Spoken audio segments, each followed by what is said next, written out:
السلام علیکم ویور، آج کا جو ہمارا ٹاپک ہے وہ ہے قرارداد پاکستان، پس منظر اور صوبوں پر اثرات۔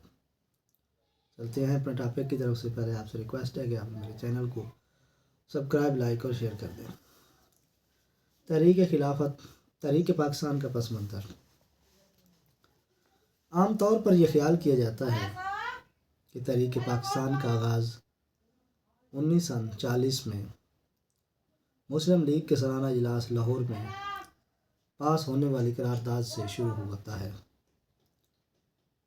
پنڈت جواہر لال نہرو نے اپنی کتاب ڈسکوری آف انڈیا میں لکھا ہے کہ دو قومی نظریہ اور تقسیم ملک کے تصورات قائد اعظم کے اختراع تھے اور اس سے پہلے ان کا کوئی وجود نہ تھا۔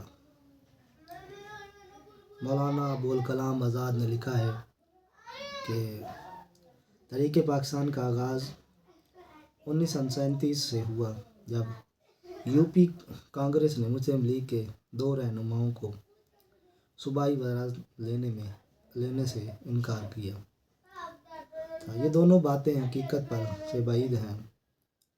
تحریک پاکستان کی جڑیں بہت گہری ہیں اور اس کا پس منظر بہت وسیع ہے۔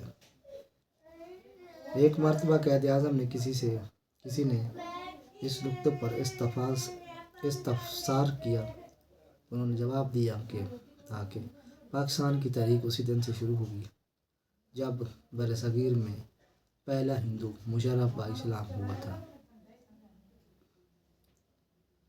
تقسیم ہند کے تصور کے نتائج۔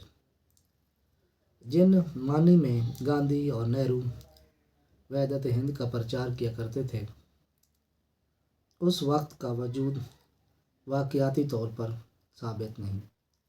تاریخ میں بہت کم مواقع ایسے ہیں جن میں ہندوستان کو ایک سیاسی وحدت کہا جاتا ہے۔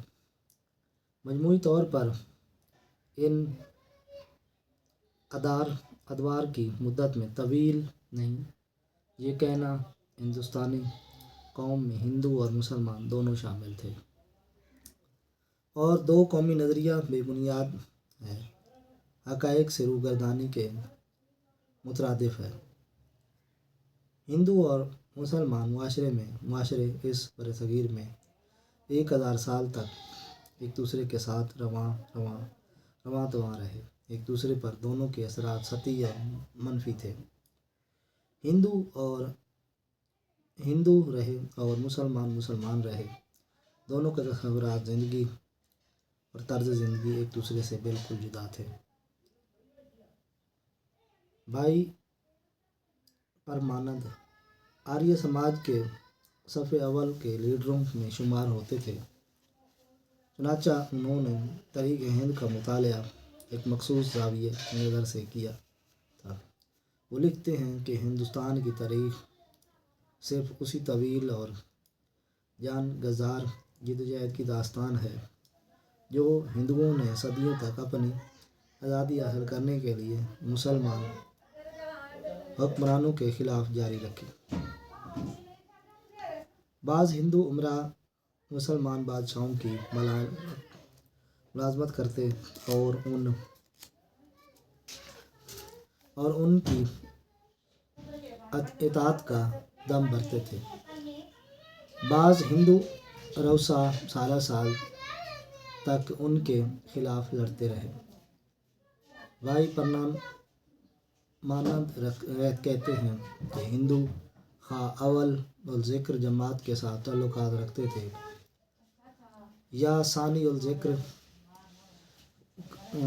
کردہ کے ساتھ، دونوں کا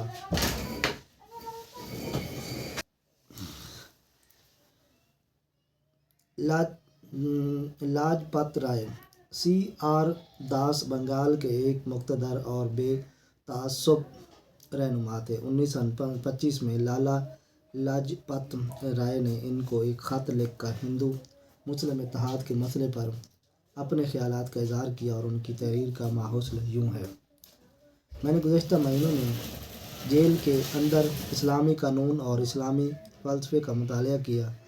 میں تو اس سے یہی سمجھ سکا ہوں کہ ہندو اور مسلمان میں مستقل مفاہمت کی کوئی راہ نہیں نکل سکتی۔ آج تک اتنا ہی، نیکسٹ ویڈیو ملتے ہیں۔